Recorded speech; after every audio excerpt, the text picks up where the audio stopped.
आज दिनांक 23 मार्च 2023 दिन गुरुवार है। नमस्कार, मैं शिक्षा मिश्रा स्वागत करती हूँ आप सभी का मध्य प्रदेश के नंबर 1 चैनल सुप्रभात न्यूज एमपी में। तो चलिए शुरू करते हैं, जानते हैं एक खबर को विस्तार से। पेंशनर्स के लिए बड़ी खबर, जल्द होगा पेंशन राशि का भुगतान, किश्त की राशि जारी, खाते में जल्द आएगी राशि। कर्मचारी पेंशनर्स को जल्द पेंशन की राशि का भुगतान किया जाएगा। प्रदेश के 5 लाख से अधिक पेंशनर्स को वर्ष 2022 की पेंशन की चौथी किश्त जल्द जारी की जाएगी। इसके लिए तैयारी पूरी कर ली गई है। उनके खाते में जल्द 25,000 से अधिक राशि देखी जाएगी। लाडली बहना योजना EKYC की निगरानी के लिए जिला स्तर के अधिकारी तैनात। लाडली लक्ष्मी के बाद शिवराज सरकार की महत्वाकांक्षी योजना लाडली बहना योजना पर इस समय तेजी से काम किया जा रहा है। 25 मार्च से इस योजना के तहत महिलाओं के आवेदन फॉर्म भरना शुरू हो जाएंगे। उससे पहले ही सभी पात्र महिलाओं के EKYC कार्य को पूरा करने का लक्ष्य दिया गया है। जिला स्तर पर अधिकारी इसके लिए युद्ध स्तर पर काम कर रहे हैं।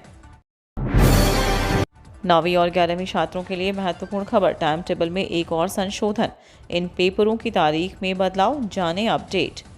मध्य प्रदेश के सरकारी स्कूलों के 9वीं और 11वीं के छात्रों के लिए महत्वपूर्ण खबर है। 9वीं और 11वीं की वार्षिक परीक्षाएं 20 मार्च से शुरू हो गई हैं। वहीं इन कक्षाओं का एक बार फिर टाइम टेबल रीशेड्यूल कर दिया गया है। इसमें 3 और 5 अप्रैल को होने वाले पेपर की तारीख में बदलाव किया गया। लोक शिक्षण संचालनालय ने संशोधित टाइम टेबल वेबसाइट पर अपलोड कर दी है। अभय वर्मा, आयुक्त लोक शिक्षण संचालनालय के जारी आदेश के तहत अब 3 एवं 5 अप्रैल को कक्षा 12वीं की बोर्ड परीक्षाएं होने तथा दिनांक 3 अप्रैल को कक्षा 5 एवं कक्षा 8 की परीक्षा होने के कारण कक्षा 9 एवं कक्षा 11 की संशोधित वार्षिक परीक्षा के समय सारणी में एक और संशोधन किया गया है। संचालनालय ने इन दोनों तारीखों में होने वाले 9वीं और 11वीं कक्षा के पेपर का समय बदल दिया है। अपने चौथे कार्यकाल के 3 वर्ष पूरे होने पर मुख्यमंत्री शिवराज देंगे मध्य प्रदेश के युवाओं को सौगात। रोजगार आज की सबसे बड़ी ज़रूरत है। 1,24,000 पदों पर भर्ती की प्रक्रिया चल रही है, पर सरकारी नौकरियों की एक सीमा है। इसलिए रोजगार के लिए युवाओं को न केवल प्रेरित किया जा रहा है, बल्कि उन्हें बैंकों से ऋण दिलाने में हर संभव मदद भी की जा रही है। सोचा यह भी है कि काफ़ी नहीं है, इसलिए युवाओं को हुनरमंद बनाकर अपने पैरों पर खड़ा करने की दिशा में बड़ा कदम उठाया जा रहा है। भत्ता देना कोई विकल्प नहीं है। 1 लाख युवाओं को 1 वर्ष में कौशल विकास का प्रशिक्षण दिलाकर तैयार करेंगे। इतना ही नहीं, उन्हें 1 वर्ष में 1 लाख रुपए भी दिए जाएंगे। मेडिकल की पढ़ाई हिंदी में शुरू करवाने के बाद यह भी विचार किया जा रहा है कि हिंदी माध्यम से पढ़कर आने वाले विद्यार्थियों के लिए क्यों ना कुछ सीटें आरक्षित कर दी जाएं। मुख्यमंत्री ने लाडली बहनों के संग 9 संवत्सर पर्व मनाया। कहा, राज्य के खजानों पर बहनों का भी हक। राज्य के खजाने पर बहनों का भी हक है। लाडली बहना योजना की राशि प्रति माह सीधे बहनों के खाते में जाएगी। बहनों के खातों की जानकारी ली जा रही है। इसके लिए कोई पैसा मांगे या गड़बड़ी करे तो सीधे CM हेल्पलाइन 181 पर शिकायत करें। ऐसे व्यक्तियों को जेल भेजूंगा। मुझे बहनों की जिंदगी बदलने के लिए ईश्वर ने मुख्यमंत्री बनाया है। यह बात मुख्यमंत्री शिवराज सिंह चौहान ने लाडली बहनों के संग 9 संवत्सर पर्व कार्यक्रम मनाते हुए गुरुवार को भोपाल में कही। MP किसानों के लिए राहत भरी खबर, समर्थन मूल्य पर गेहूं विक्रय के पंजीयन कराने के लिए फिर खुलेगा पोर्टल। ये रहेंगे नियम, जाने रेट प्रक्रिया। मध्य प्रदेश के किसानों के लिए राहत भरी खबर है। रबी विपणन वर्ष 2023-24 में समर्थन मूल्य पर गेहूं खरीदी के लिए पंजीयन करने पोर्टल 22 से 24 मार्च तक पुनः खुलेगा। असामयिक वर्षा के चलते जिन किसानों ने अब तक पंजीयन नहीं करवाया है, वे 24 मार्च तक करवा सकते हैं। इसके लिए सुबह 7 से रात 9 बजे तक का समय दिया गया। समर्थन मूल्य पर गेहूं का उपार्जन 25 मार्च को इंदौर, उज्जैन, नर्मदापुरम और भोपाल संभाग में प्रारंभ होगा। बाकी संभागों में खरीदी 1 अप्रैल से प्रारंभ होगी। अनुमान है कि इस साल MP सरकार करीब 80 लाख टन गेहूं की खरीदी करेगी। इसके लिए 2,125 रुपये प्रति क्विंटल रेट तय किया गया है।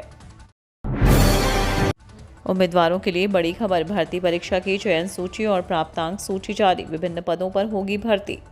MPPSC के उम्मीदवारों के लिए महत्वपूर्ण सूचना है। मध्य प्रदेश शासन के गृह विभाग के द्वारा परीक्षा की चयन सूची और प्राप्त सूची जारी कर दी गई है। इच्छुक उम्मीदवार ऑफिशियल वेबसाइट पर जाकर डाउनलोड कर सकते हैं। मध्य प्रदेश लोक सेवा आयोग इंदौर द्वारा मध्य प्रदेश शासन के विभागों के लिए वैज्ञानिक अधिकारी रसायन के रिक्त पदों पर भर्ती हेतु आयोजित परीक्षा साक्षात्कार प्रक्रिया संपन्न होने के बाद चयन सूची और प्राप्तांक सूची जारी कर दी गई है। कूनो के जंगल में फ्रेडी और एल्टन को भी छोड़ा, नेशनल पार्क से बाहर गई आशा। कूनो नेशनल पार्क में लगभग 7 माह तक बाड़े में रखने के बाद बुधवार शाम एल्टन और फ्रेडी भाई को भी खुले जंगल में छोड़ दिया गया। 11 मार्च को ओबान और आशा को बाद में खुले जंगल में छोड़ा गया था। चीतों की निगरानी कर रहे दस्ते के अनुसार आशा चीता बुधवार को कूनो नेशनल पार्क की सीमा से बाहर निकलकर सामान्य वन क्षेत्र की ओर निकल गई।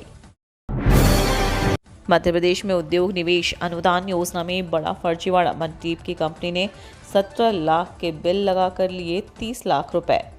मंडीदीप की कांति बेवरेजेस प्राइवेट लिमिटेड नामक कंपनी ने जिला व्यापार एवं उद्योग केंद्र के अधिकारियों की मिलीभगत से उद्योग निवेश अनुदान योजना में बड़ा फर्जीवाड़ा किया है।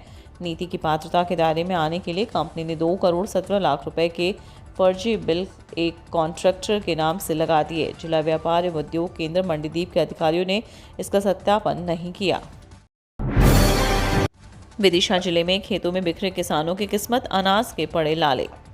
2 दिन पहले तक हंसते खिलखिलाते गांव पिथौली में अब अजीब सा सन्नाटा है। मायूस किसान खेतों में जाकर ओलों से बर्बाद फसल को समेटने में लगे हैं। उन्हें इंतजार सर्वे दलों का है ताकि वे उन्हें फसलों की बर्बादी दिखा सके।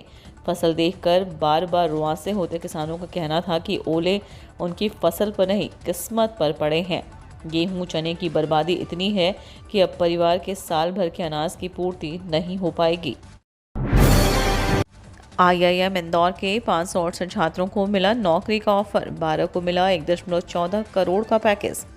भारतीय प्रबंधन संस्थान इंदौर के 2021-23 के MBA बैच का 100% प्लेसमेंट हुआ है। प्रतिकूल मैक्रो इकोनॉमिक स्थितियों में उत्पन्न हुई चुनौतियों के बावजूद प्लेसमेंट ड्राइव सफल रहा।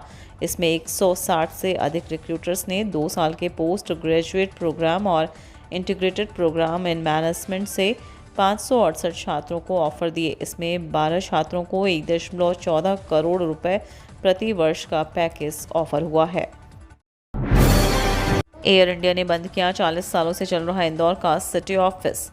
देश की सबसे पुरानी हवाई यात्रा की कंपनी एयर इंडिया ने इंदौर शहर में अपना ऑफिस बंद कर दिया है। एयर इंडिया ने 40 सालों तक शहर से अपने ऑफिस का संचालन किया। एयर इंडिया ने तत्काल प्रभाव से इस ऑफिस को बंद करने का निर्णय लिया है।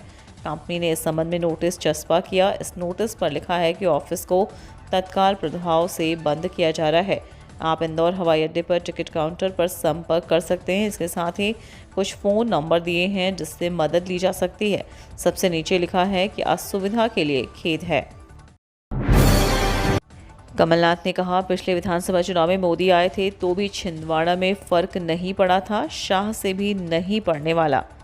सत्ताधारी भाजपा इस बार विधानसभा चुनाव में कांग्रेस के प्रदेशाध्यक्ष व पूर्व मुख्यमंत्री कमलनाथ के गढ़ छिंदवाड़ा में सेंध लगाने की पूरी कोशिश में है। केंद्रीय गृह मंत्री अमित शाह के 25 मार्च को होने जा रहे छिंदवाड़ा दौरे को इसी से जोड़कर देखा जा रहा है। हालांकि कमलनाथ आश्वस्त हैं कि शाह के दौरे से विधानसभा चुनाव में कोई फर्क नहीं पड़ेगा। उन्होंने कहा कि वर्ष 2018 में विधानसभा चुनाव के दौरान प्रधानमंत्री नरेंद्र मोदी भी छिंदवाड़ा आए थे। उसके बाद भी कांग्रेस ने छिंदवाड़ा क्षेत्र के सभी विधानसभा सीटें जीती थी। अभी केंद्रीय गृह मंत्री अमित शाह आ रहे हैं, लेकिन इससे कोई फर्क नहीं पड़ने वाला है। कमलनाथ ने बुधवार को प्रदेश कांग्रेस कार्यालय में पत्रकारों से बातचीत कर रहे थे। यूथ महापंचायत में घोषित होगी मध्य प्रदेश की युवा नीति, पोर्टल का होगा शुभारंभ।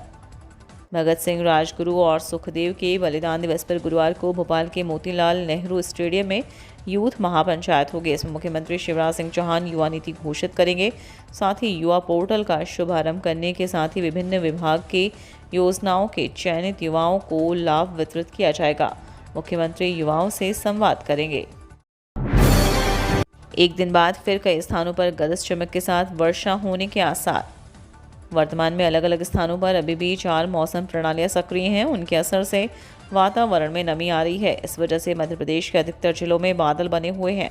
साथ ही कहीं कहीं वर्षा भी हो रही है। मौसम वैज्ञानिकों के मुताबिक मौसम प्रणालियां अब कमज़ोर पड़ गई हैं। इसी वजह से अब ओले गिरने की संभावना नहीं है। हालांकि गरज चमक की स्थिति अभी भी बनी रह सकती है।